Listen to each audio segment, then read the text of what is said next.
Hello friends, myself Dr. Ashish Panchal, your biology need guru from Trisha Institute of Biology। बच्चों आज जो हम topic discuss करने वाले हैं वो है cyclic and the non cyclic photophosphorylation. यही टॉपिक बेटा आपको चैप्टर नंबर 12 में भी मिलेगा, पर वहाँ पर मिलेगा ऑक्सीडेटिव फॉस्फोराइलेशन, यहाँ पर है phosphorylation, cyclic non cyclic photophosphorylation.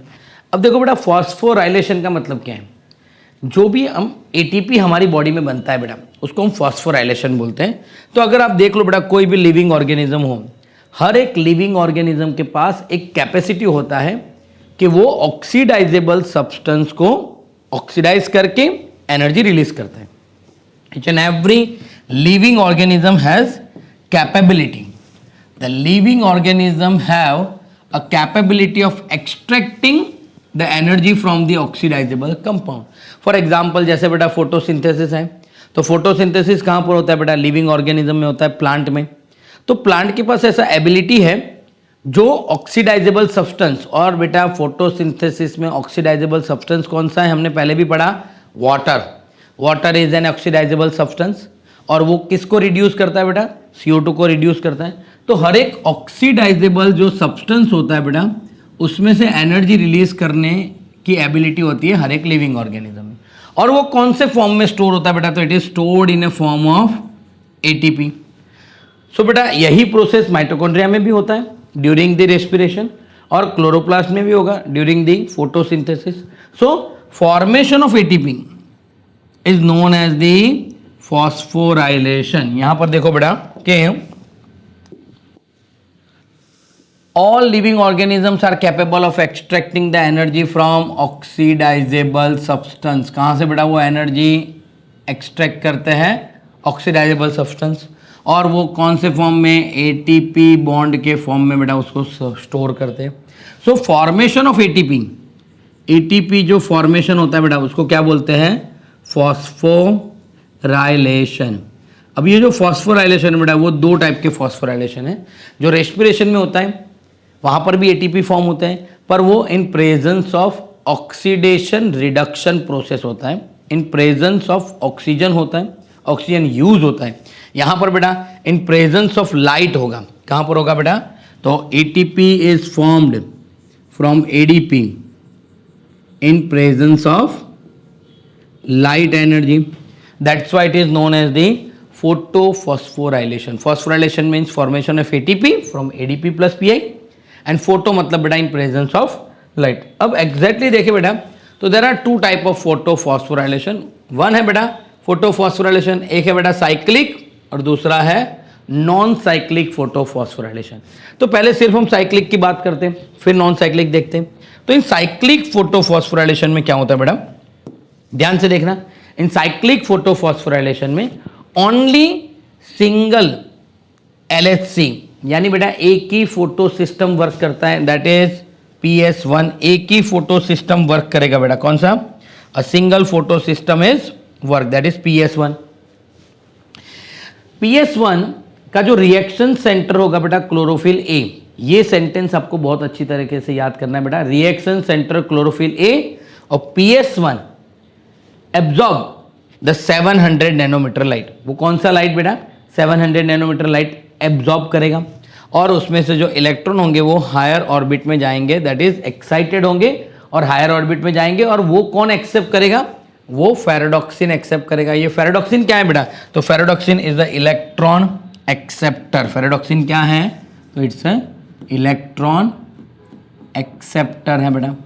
वहां से इलेक्ट्रॉन कहाँ जाएंगे, तो वहां से इलेक्ट्रॉन जाएंगे ETS। ये पूरा सिस्टम जो है बेटा इसको हम क्या बोलेंगे, ETS, यानी ये क्या है, ETS है बेटा। तो ETS में से इलेक्ट्रॉन पास होंगे प्लास्टोक्विनोन में से साइटोक्रोम B6F, और वहां से प्लास्टोसाइनिन। वापस बेटा इलेक्ट्रॉन कहाँ आएंगे, तो वापस electron enter into the PS1।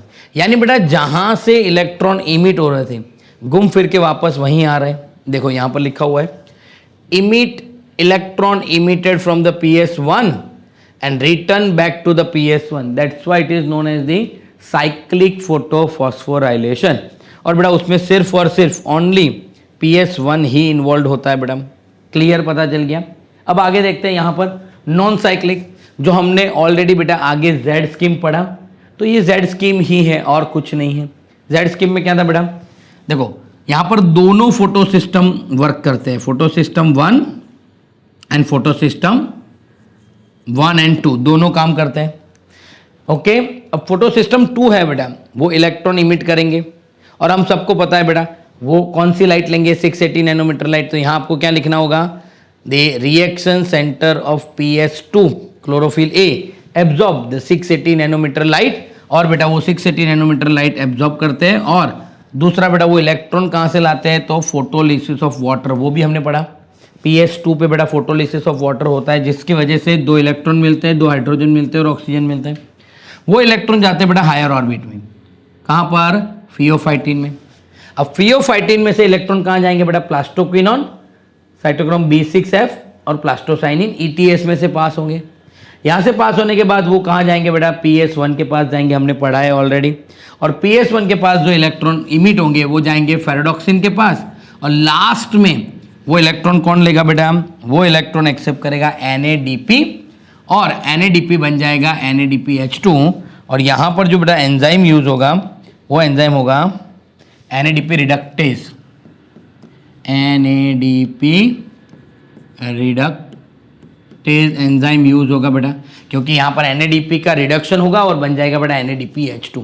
तो यहाँ क्या हो रहा है बेटा, देखो यहाँ पर जो इलेक्ट्रॉन है इमिट फ्रॉम द PS2 में से बेटा इलेक्ट्रॉन इमिट हो रहे हैं, does not return to the same site, वो वापस यहाँ से इमिट हो रहे हैं, वापस वहां पर नहीं आ रहे, they are lastly accept by NADH2। Last में बेटा वो कौन ले लेता है, NADP लेता है और बनाता क्या है, NADH2।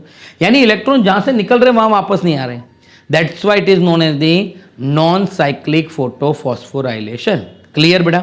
अब दोनों का हम डिफरेंस भी देखते हैं। यहां पर ओनली PS1 इज इन्वॉल्व, यहां पर बेटा दोनों PS1 एंड PS2 दोनों इन्वॉल्व है बेटा। यहां पर बेटा external electron donor is not required. क्यों? क्योंकि कंटिन्यूअसली एक ही इलेक्ट्रॉन घूमता रहेगा बेटा, जैसे यहां से इमिट हुआ वही इलेक्ट्रॉन घूम फिर के वापस यहां पर आएगा। यानी बेटा यहां पर एक्स्ट्रा बाहर से इलेक्ट्रॉन की जरूरत नहीं है, एक बार इलेक्ट्रॉन आ गया वो घूमता रहेगा। पर यहां पर इलेक्ट्रॉन डोनर इज रिक्वायर्ड, और यहां पर बेटा इलेक्ट्रॉन डोनर कौन होता है, तो photolysis of water, photolysis of water takes place. यहां पर ऐसा कुछ नहीं होता, photolysis of water don't takes place. यानी बेटा यहां पर फोटोलिसिस ऑफ वाटर नहीं होता, यहां पर फोटोलिसिस ऑफ वाटर होता है। वन मोर डिफरेंस बेटा, यहां पर सिर्फ 2 ATP मिल जाते हैं हमें। यानी साइक्लिक में क्या होता है बेटा, only and only ATP is synthesize, and कितने बेटा, सिर्फ और सिर्फ 2 ATP मिलेंगे। यहां पर आप जाओ तो हमें ATP तो मिलेगा ही मिलेगा, पर साथ में NADH2 भी मिलेगा। तो देखो यहां पर बेटा ATP भी मिल रहा है और 1 मॉलिक्यूल ऑफ NADH2 भी मिल रहा है। ये कहाँ होगा बेटा, तो ये होगा बेटा स्ट्रोमल थाइलाकॉइड और स्ट्रोमल लेमेला में ही होगा। ये कहाँ पर होगा बेटा, अकर इन ग्रेना। अब आपको ये डिफरेंस क्यों, तो देखो जो स्ट्रोमल लेमिली है बेटा, हमें पता है स्ट्रोमल लेमिली मतलब 2 ग्रेना के बीच में जो लाइन होता है बेटा, तो 2 ग्रेना को कनेक्ट करता है, जिसको हम स्ट्रोमल लेमिली बोलते हैं। That stromal lamellae has lack of PS2 and NADP reductase enzyme.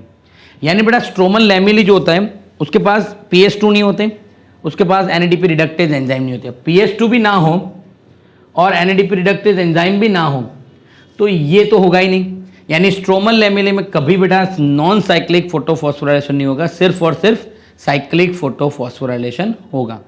Clear बेटा। आगे देखते बेटा, टेक्स्ट बुक की लाइन टू लाइन पढ़े हम, तो टेक्स्ट बुक में आप देखो तो यहां पर आप देख सकते हो बेटा PS1 में से इलेक्ट्रॉन इमिट हो रहे हैं, इलेक्ट्रॉन एक्सेप्टर के पास जा रहे हैं, वहां से वापस वो ETS में आ रहे हैं और ETS में से वापस PS1 में। ओके, तब हमें ATP मिलता है। यानी यहाँ इलेक्ट्रॉन घूमता रहता है साइक्लिक मैनर में। ये जेड स्कीम ही है, 2 फोटोपिगमेंट सिस्टम काम करते हैं। PS2 में से इलेक्ट्रॉन निकलते हैं, इलेक्ट्रॉन एक्सेप्टर के पास जाते हैं, वहाँ से ETS होके PS2 के पास, वहाँ से वापस इलेक्ट्रॉन एक्सेप्टर, और एंड में कौन लेता है बेटा, NADP ले लेता है। तो यहाँ पर इलेक्ट्रॉन जहाँ से इमिट हो रहे वहाँ वापस आ नहीं रहे। That's why it is known as the non cyclic photophosphorylation. अब बेटा दोनों का जो टेक्स्ट बुक कंटेंट दिया है वो भी हम देख लेते हैं। जैसे when two photosystem work, यानी बेटा दोनों अगर फोटो सिस्टम 1 और 2 दोनों अगर काम कर रहा है, फर्स्ट PS2 काम कर रहा है, बाद में PS1, तो उसको हम क्या बोलेंगे? Non cyclic photophosphorylation. यहां पर बेटा two phosphate system are connected through the ETS, दो फॉस्फेट सिस्टम बेटा, ये फोटो पिगमेंट सिस्टम 1 है, दैट इज PS1 है, 2 है, और ये है PS1। दोनों सिस्टम एक दूसरे के साथ ETS से कनेक्टेड होता है और ये Z स्कीम भी बनाता है बेटा। Both ATP and NADPH plus are synthesize, यानी यहाँ पर बेटा दोनों मिलता है, ATP भी मिलता है और NADPH2 भी मिलता है। ओके, तो ये है बेटा हमारा नॉन साइक्लिक फोटोफॉस्फोराइलेशन। अब साइक्लिक की बात करें तो ओनली PS1 इज फंक्शनल, सिर्फ और सिर्फ PS1 ही बेटा फंक्शनल हो तो उसको साइक्लिक बोलते हैं। यहां पर क्या होता है बेटा, इलेक्ट्रॉन जहां से इमिट होता है वहीं पर वापस आ जाता है, इसलिए उसको हम क्या बोलते हैं बेटा? Cyclic photophosphorylation. And one more important thing, possible location where this could be happening only. PS1 कहां पर होता है बेटा? Stromal lamellae. क्यों? वाइल द मेम्ब्रेन और the lamellae of the grana, यानी बेटा ग्रेना का मेम्ब्रेन हो, ग्रेना का लैमेली हो, have both PS1 and PS2 दोनों होते हैं, पर जो स्ट्रोमल लैमेली है बेटा उसमें lack of PS2 as well as NADP reductase, यानी जो स्ट्रोमल लैमेली होता है, स्ट्रोमल लैमेली मैंने एक बार और आपको बताया बेटा, फिर भी यहाँ पर आपको मैं ड्रॉ करके दिखा रहा हूँ स्ट्रोमल लैमेली क्या है। तो जैसे ये आपने बना दिया बेटा ग्रेना, दो ग्रेना के बीच में ये दूसरा ग्रेना, दोनों के बीच में आपने लाइन बना दिया, तो ये जो लाइन है वो है स्ट्रोमल लैमेलाई। तो ये जो स्ट्रोमल लैमेलाई है बेटा उसमें PS2 नहीं होंगे और NADP रिडक्टेज एंजाइम जो होते हैं बेटा वो भी नहीं होंगे, यानी ये स्ट्रोमल लैमेले में PS2 भी नहीं है, NADP रिडक्टेज एंजाइम भी नहीं हो, तो उसमें कभी बेटा नॉन साइक्लिक फोटोफॉस्फोराइलेशन हो सकता नहीं है। फिर बेटा हम देखते हैं आगे कि द एक्साइटेड इलेक्ट्रॉन जो PS1 है बेटा यानी साइक्लिक है, उसमें क्या होता है? The excited electron does not pass to the NADP।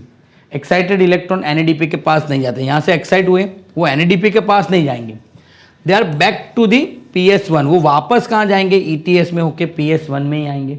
That's why उसको हम साइक्लिक फोटोफॉस्फोराइलेशन बोलते हैं, जिसमें हमें ATP सिंथेसाइज होता है, ओनली ATP मिलेंगे, हमें NADPH2 मिलेंगे नहीं बेटा। Cyclic photophosphorylation also occur when only light of wavelength beyond the 680 nanometre are available. अब बेटा साइक्लिक कब होगा? जब लाइट जो होगा बेटा वो 680 से ज़्यादा होगा तभी होगा, क्योंकि साइक्लिक में क्या ज़रूरी है? लाइट, और वो लाइट कितना बेटा? 700 नैनोमीटर, क्योंकि उसमें सिर्फ और सिर्फ PS1 ही है। तो बियॉन्ड 680 नैनोमीटर वाला लाइट होगा बेटा तो ही साइक्लिक फोटोफॉस्फोराइलेशन हो सकता है। तो यहाँ पर बेटा हमने देखा cyclic and the non cyclic photophosphorylation. पहले बेटा डेफिनेशन पढ़ा फॉस्फोराइलेशन का, ATP सिंथेसिस जो होता है उसको फॉस्फोराइलेशन बोलते हैं। इन प्रेजेंस ऑफ लाइट होता है तो फोटोफॉस्फोराइलेशन जो क्लोरोप्लास्ट में होता है। इन presence of oxygen oxidation reduction reaction होता है तो उसको ऑक्सीडेटिव फॉस्फोराइलेशन जो माइटोकॉन्ड्रिया में ड्यूरिंग रेस्पिरेशन होता है। फिर देखा बेटा साइक्लिक में वहीं घूमता रहता है, नॉन साइक्लिक में जहाँ से निकलता है वहाँ नहीं जाता, लास्ट में NADP लेता है। यहाँ पर एक ही फोटो सिस्टम, यहाँ दोनों फोटो सिस्टम, यहाँ एक्स्ट्रा बाहर से इलेक्ट्रॉन की ज़रूरत नहीं है, यहाँ ज़रूरत पड़ेगी इसलिए फोटोलिसिस ऑफ वाटर होगा, यहाँ नहीं होगा। यहाँ दो ATP ही मिलेंगे, यहाँ ATP और NADPH2 मिलेंगे। ये ग्रेना में होगा, ये स्ट्रोमल लैमेले में होगा। क्यों? क्योंकि इसके पास स्ट्रोमल लैमेले में PS2 और NADP रिडक्टेज नहीं होते बेटा। क्लियर? तो ये हो गया बेटा हमारा cyclic and the non cyclic photophosphorylation. अगर बेटा आपको हमारी ये वीडियो पसंद आ रही है तो प्लीज़ हमारी चैनल को लाइक कीजिए, सब्सक्राइब कीजिए और बेल आइकन को प्रेस करना मत भूलिए। Thank you, have a good day.